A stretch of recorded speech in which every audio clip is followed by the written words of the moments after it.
So today we are going to study the chapter Father Dear Father. This chapter is basically a newspaper article from the Hindu.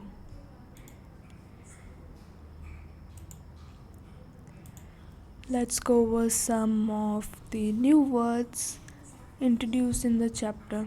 Transgression. Transgression meaning an act of going against a rule और code of conduct. तो आपने कोई भी ऐसा काम किया जैसे आपने मम्मी ने बोला था कि बिना पूछे घर से बाहर मत निकलना और आप चले गए, so you just go against the rule जो आपकी मम्मी ने सेट किया था। So that is what is called transgression. Philosopher means जो थिंकर है, वाइज मैन है। केयर फ्री मतलब कि free and easy. Mouth watering मतलब बहुत ही डिलीशियस खाना। एंसिलरी मीन्स गिविंग एडिशनल और necessary support to the primary activities. हम आगे इन वर्ड्स का यूसेज देखेंगे, सो वहाँ पे आपको और अच्छी तरह इन वर्ड्स के मीनिंग्स समझ आएंगे। Topsy turvy upside down. Scriptures sacred writings of a religion. Fibbing to lie. Prattles to chatter or blabber. Adamant inflexible और बहुत firm है जो। Anguish severe mental pain and or torture.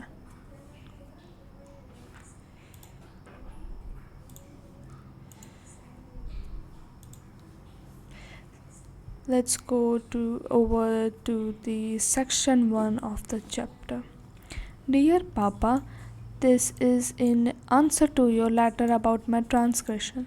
So author कहते हैं वो अपने एक बच्चा है और वो अपने पापा को एक लेटर लिख रहा है और उसके पापा ने जो उसको लेटर भेजा था उसके रिप्लाई में लिखना है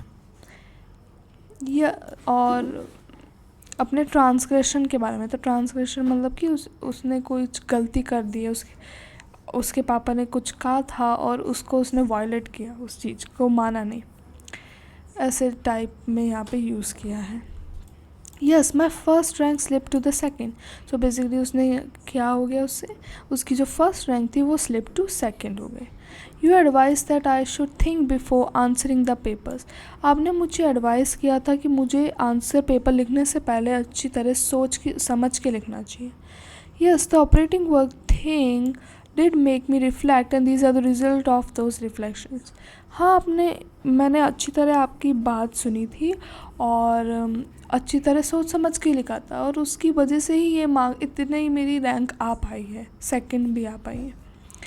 Father, we have never really been close and I can't rightly say you have been my friend, philosopher, guide, etc. तो पापा हम कभी भी क्लोज़ नहीं रहे और मैं आपको ना तो अपना फ्रेंड बोल सकता, ना फ़िलासफ़र, ना गाइड बोल सकता। मैं आपको कुछ भी इनमें से कोई भी रोल नहीं दे सकता क्योंकि हम इतने क्लोज़ कभी रहे ही नहीं। Yet I would like you to be aware of my thoughts. फिर भी मैं चाहता हूँ कि आप मैं जो सोचता हूँ उसके प्रति जागरूक रहें। They are very important to me क्योंकि बहुत इम्पॉर्टेंट है मेरे विचार मेरे लिए। You are highly educated and you provide very well for the family. आप बहुत ही ज़्यादा एजुकेटेड हैं और आपने हमारी पूरी फैमिली का अच्छी तरह भरण पोषण किया है।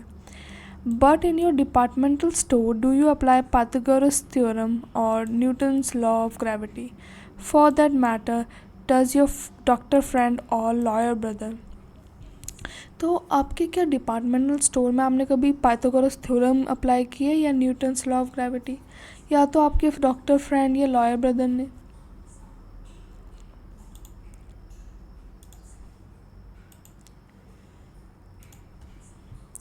पापा, my grand father speaks of a care free and beautiful childhood.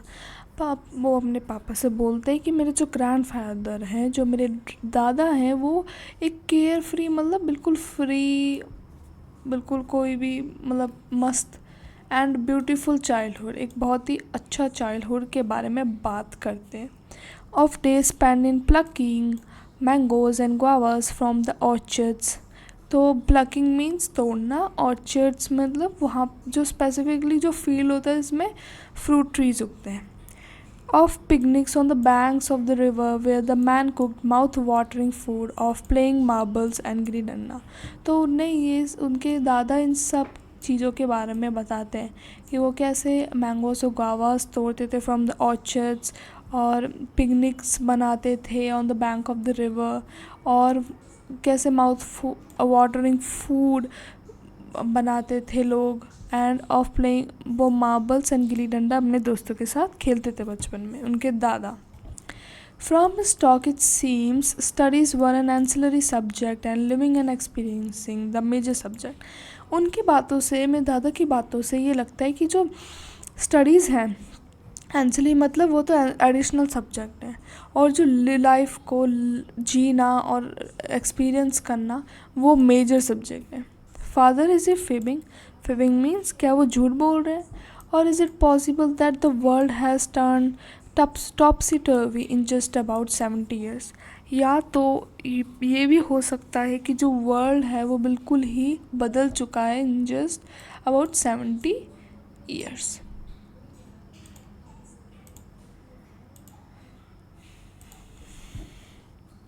पापा my grand mother is semi literate. तो पापा वो हमने वापस पापा को बताते हैं कि मेरी जो ग्रैंड मदर है, जो मेरी दादी हैं, वो सेमी लिटरेट है, मतलब कि पूरी पढ़ी लिखी नहीं, आधी पढ़ी लिखी। Yet she is at peace with the pots, pans, her flowers and garden, her Bhagavad Gita and scriptures. फिर भी वो पीस पे है, मतलब शांत है, अपने पॉट्स, पैन्स और गार्डनिंग में बिज़ी हैं, और भगवद गीता और स्क्रिप्चर्स इन सब में वो बिज़ी हैं। My mother highly qualified is highly strung, tense and nervous. और दूसरी साइड मेरी जो मदर हैं वो बहुत ही क्वालिफाइड है, बहुत पढ़ी लिखी हैं, फिर भी वो बहुत ही नर्वस हैं, टेंस हैं, और स्ट्रेस में काफ़ी। Do you think literacy makes us restless, afraid and frustrated? क्या आपको लगता है कि जो लिटरेसी है, जो पढ़े लिखे होना, वो हमें रेस्टलेस बनाते हैं, हमारी कामनेस छीन लेते हैं, हमें फ्रस्ट्रेटेड बनाते हैं?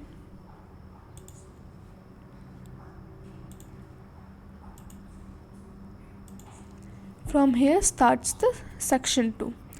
Oh Papa, last week my rose plant almost died. तो मेरा रोज़ प्लांट था वो लास्ट वीक बिल्कुल मर ही चुका था। सम पेस्ट, कुछ पेस्ट थे, उनने अटैक कर दिया। I asked my biology teacher what I should do to save it. तो मैंने मेरी बायोलॉजी टीचर से पूछा कि मैं क्या कर सकता हूँ, इन पेस्ट जो होते हैं इनसे मेरे रोज़ प्लांट को कैसे बचा सकता हूँ। एंड शी वॉज क्रॉस मतलब कि वो एकदम गुस्सा हो गई। She said go ask the guy who keeps gardening things. और उनने बोला कि जाके उससे पूछो जो गार्डनर है, उससे पूछो, ही विल टेल यू, वो तुम्हें बताएगा। We learn about pesticides but we do not know how to use them. हम हमारी बुक्स में पेस्टिसाइड्स के बारे में तो सीखते हैं, बट हम उनको कैसे यूज़ करें इसके बारे में हमें नहीं पता। Oh father, it matters not to me why the apple does not fall upwards, nor do I care what Archimedes did. तो पापा मेरे को नहीं मतलब पड़ता कि है ना, जो एप्पल है वो हम गिराते हैं तो वो ऊपर क्यों नहीं गिरता, या तो आर्किमिडीज जो है उनने क्या किया। What matters to me is that my rose plants remain healthy. मेरे लिए जो मैटर करता है, जो मेरे लिए इम्पॉर्टेंट है, वो है कि जो मेरा रोज़ प्लांट है वो कैसे हेल्दी रह सकता है। When there is a fuse in my house, I should know how to do something about it. तो मेरे बेसिकली घर में अगर फ्यूज़ उड़ गया है तो मैं उसको कैसे ठीक कर सकता हूँ। I should know how to make a desk for myself from my carpenter's tool. तो मैं अपने लिए घर पे डेस्क कैसे बना सकता हूँ। Instead, I learn about hypotenuse, relational square roots. सो इन सब चीज़ों को सीखने की बजाय हमें हाइपोटेनस, रिलेशनल स्क्वायर रूट्स जिन्हें मैं कभी अपनी लाइफ में यूज़ नहीं करूँगा, उनके बारे में सिखाते हैं।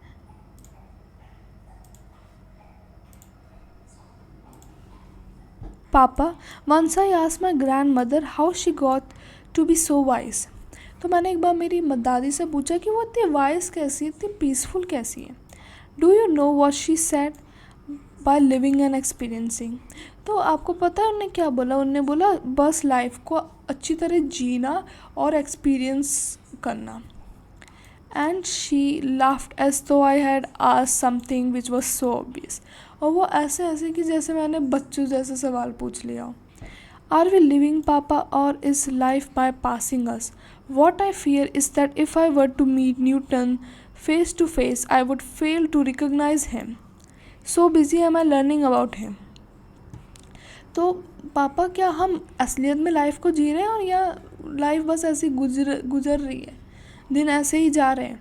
मेरे को सबसे ज़्यादा डर इस बात का लगता है कि जब मैं न्यूटन से मिलूँगा तो फेस टू फेस, तो क्या मैं उनको रिकग्नाइज़ भी कर पाऊँगा?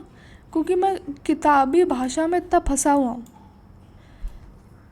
You know, just like that boy we knew in that award-winning film, he prattles मतलब कि बार बार बोलना. On the hibiscus is red 100 times, but in his book he colors it yellow. Are we missing out on the essence of life? तो उसने basically उसने अपने पापा को बताया कि एक जो बॉय है वीनू उसका नाम है, वो अवार्ड विनिंग फिल्म में बार बार बोल रहा था कि जो हिबिस्कस होता है वो रेड होता है। जनरली हिबिस्कस जो होता है वो रेड ही होता है, और उसने वो 100 बार बता दिया। फिर भी उसने अपनी बुक में उसे येलो कलर किया, यहाँ पे लिखा है, एंड फिर भी उसने येलो कलर किया। तो यहाँ से पता चल, ऑथर बताने की कोशिश कर रहे हैं कि भाई वो बिल्कुल एब्सेंस ऑफ माइंड, वो उसे पता है हिबिस्कस का रेड है, उसने 100 बार बोल भी दिया, फिर भी उसने अपनी बुक में येलो कलर किया। तो he is not living the life, you know.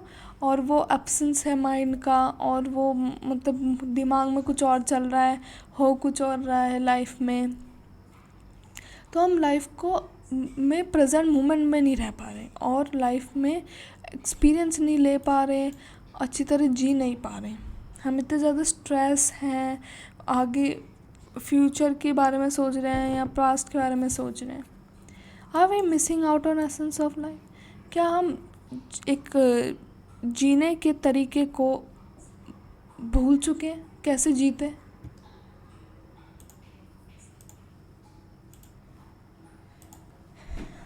Anyway, Papa, do you know where I lost that quarter mark that brought about my fall? It was a fill in the blanks. तो पापा, क्या आपको पता है कि मेरा जो वो क्वार्टर मार्क है वो कहाँ पे गया, मतलब कहाँ पे मैंने लॉस किया? तो वो था fill in the blanks में. I held that I was invited to tea and my teacher was adamant that it was adamant मतलब कि मतलब firm हो जाना, मतलब एक चीज़ को लेके, मतलब एक चीज़ पे फर्मली एक बिलीफ को पकड़ लेना, ऐसे टाइम। तो बिल्कुल उनकी टीचर जो थी ऑथर की, वो बिल्कुल फर्म हो गई थी और बिल्कुल इनफ्लेक्सिबल हो गई थी that he was invited for T. So basically author ने लिखा था I held that I was invited to tea, but teacher कहते I was invited for tea था। A matter of grammar, मतलब कि बस एक ग्रामेटिकल की छोटी सी मिस्टेक थी। And Papa, if he says George Bush is the president of India, it will have to be so. तो पापा अगर वो कहेंगी कि जॉर्ज बुश जो है वो प्रेसिडेंट है इंडिया के, तो क्या असलियत में हो ना, मतलब असलियत में मानना पड़ेगा। If he says the sun rises in the west, so be it. अगर वो कहें कि जो सन है वो वेस्ट में राइज करता है, तो क्या वो भी मानना पड़ेगा। And if he says the earth is flat, it will be my पापा। और वो अगर बोले कि जो अर्थ है वो फ्लैट है, तो क्या हमें वो भी मानना पड़ेगा। At least on my answer papers, लगता है कि मेरे आंसर्स पेपर्स के लिए तो मुझे यही मानना पड़ेगा, मतलब कि क्वेश्चन पे जब हम आंसर लिखते हैं क्वेश्चन एग्ज़ाम में, तो मुझे तो यही लिखना पड़ेगा अगर उनने बोल दिया तो। तभी मुझे मार्क्स मिलेंगे। My first rank is at stake, at stake you see, तो एट स्टेक का मतलब कि एट रिस्क। तो आपको पता है मेरी जो फर्स्ट रैंक है वो रिस्क पे है, आप देख सकते हैं। Still my dearest papa, I shall keep your advice in mind and try not to lose any quarter marks. फिर भी मैं आपकी एडवाइस को दिमाग में रखूँगा हमेशा, और क्वार्टर मार्क्स की भी अब नहीं गलती करूँगा। As always yours ever obedient son Rahul. So P S मतलब कि पोस्ट स्क्रिप्ट जो बाद में लिखी गई additionally, your eyes will not see this anguished plea my father. Anguish मतलब कि बहुत ही ज़्यादा इमोशनल हो रखे हैं author. And yeah this was only to lighten my overburden heart, it is not all arteries and muscles, it feels too. तो वो लास्ट में ये बोल रहे हैं कि आप नहीं देख पाएंगे मैं कितना इमोशनली मतलब बहुत ही दुख में हूँ, आप ये सब नहीं देख पाएंगे, क्योंकि ऑथर जो है वो इस लेटर को अपने पापा को भेजते ही नहीं है बाद में लिखने के बाद। This was only to lighten my overburden heart, तो बस ये मैंने अपने जो मेरा हार्ट है वो ओवरबर्डन हो गया था, तो मैंने बस इसलिए लिख दिया इसको। और it is not all arteries and muscles, मतलब मेरा हार्ट ओनली आर्टरीज और मसल से नहीं बना हुआ है, उसमें फीलिंग्स भी है, और मुझे बहुत दुख भी होता है, मेरी फीलिंग्स भी हर्ट होती हैं।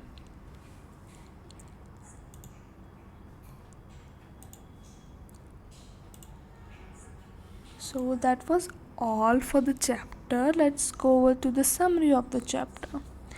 The lesson describes Rahul's relations with his father and how his father did not appreciate his second rank in the school and bluntly मतलब boldly, बिल्कुल bluntly अपनी बात को रखना सीधे सीधे, straight forward, told him to pay more attention to his studies. सो ये lesson में हमें पता चलता है कि जो राहुल के रिलेशंस पता चलते हैं उसके पापा के साथ कैसे हैं, और उसके पापा कैसे उसे अप्रिशिएट नहीं करते। उसकी सेकंड रैंक लाने स्कूल में वो सेकंड रैंक लाए तो उसके पापा अप्रिशिएट नहीं करते और बोलते हैं कि तुम्हें और स्टडीज़ पर ध्यान देना चाहिए। Rahul loved a natural and simple life while his father enjoyed a complicated life. तो जो राहुल है वो एक नेचुरल और सिंपल लाइफ जीने की बात करता है अपने पापा से, बट उसके पापा को एक कॉम्प्लिकेटेड लाइफ पसंद है। He believe that peace of mind and happiness are more important than anything in the world. Rahul believe करता है कि जो पीस ऑफ माइंड है, मन की शांति और खुशी जो है वो दुनिया में सबसे इम्पॉर्टेंट थिंग है। Rahul always admires grand parents as they had admire मतलब प्रशंसा करना, as they had a lot of experience and shaped a philosophy that Rahul find ideal. So Rahul है वो हमेशा प्रशंसा करता है अपने ग्रैंड पेरेंट्स की, और क्योंकि उनके पास बहुत ज़्यादा एक्सपीरियंस है और एंड उनने जैसी जो फ़िलासफ़ी बनाई है अपनी लाइफ की, तो राहुल उसको आइडियल फ़िलासफ़ी और उनको अब आइडियल मानता है अपना, उनकी लाइफ को।